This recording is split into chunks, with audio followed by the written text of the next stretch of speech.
All right, my friends, so the Nova is ready to hit the road. My wife helped me to bleed all 4 brakes,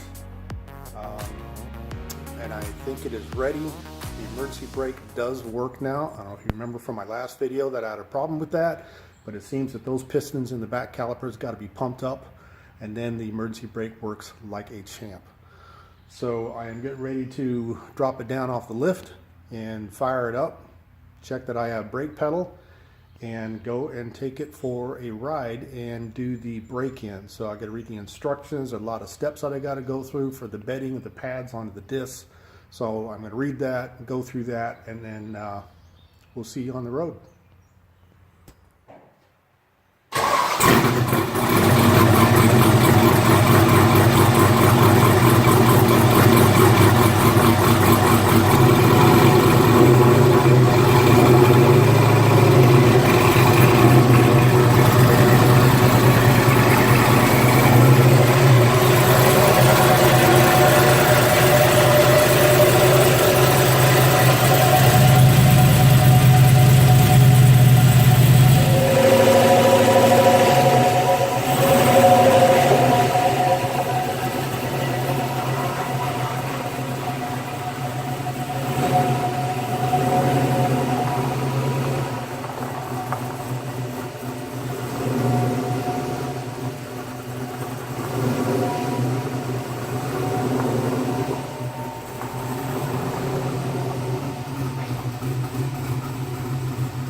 So we took it for a drive.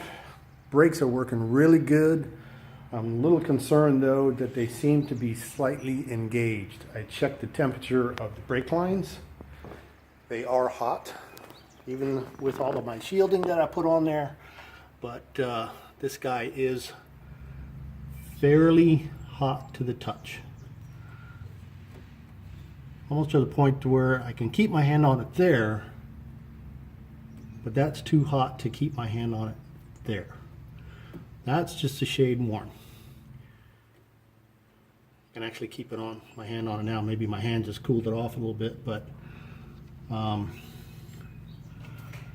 I still wonder if I'm building up heat. That block is too hot to keep my hand on it. That is definitely very hot. So I think I need to build a heat shield in there, because that header I think is just generating a ridiculous amount of heat, and I think it's building up pressure in the system. But anyway, I'll show you what the brakes look like broke in. So all of the black covering is now off Hopefully you can see that in there.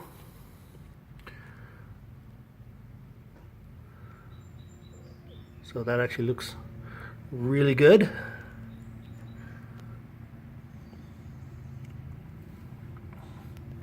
Trying to get a good spot where you can see it. So you can see how that turned out. And then the rears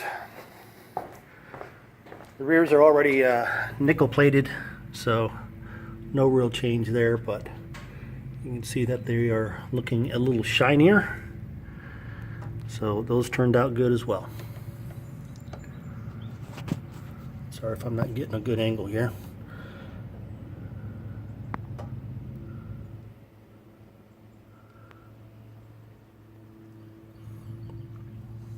All right, so I am happy with that. I think that looks real good. So overall, very happy with it. Hitting the brakes a few times at the very beginning was a lot of chatter, a lot of screeching, halting, and stuff like that. I think it's up until you get that black covering off of there, that coating. And then after, say, about the 10th time of stopping, was real smooth. So turned out good. So what is left to do to the car? Next, coming up, is to install this guy here. So that's going on. So this is a wideband sensor. It comes with the wideband O2 sensor. So that guy's going in there. And also, let me sit you guys down here. I don't flop you down flat. Just stay right there. Is this guy here. This is the E85 sensor. Okay. So that's going on there. It comes with all of the couplings that you need to go to a 6AN connection. Okay, so this connects on to the sensor. This is the 6AN fitting. And the plug that goes into it. And that has got to be wired in to my ECU. So I got to figure that out. So anyway, those are the next two videos coming up, so watch for those. All right, have a great weekend, and God bless. See you next time.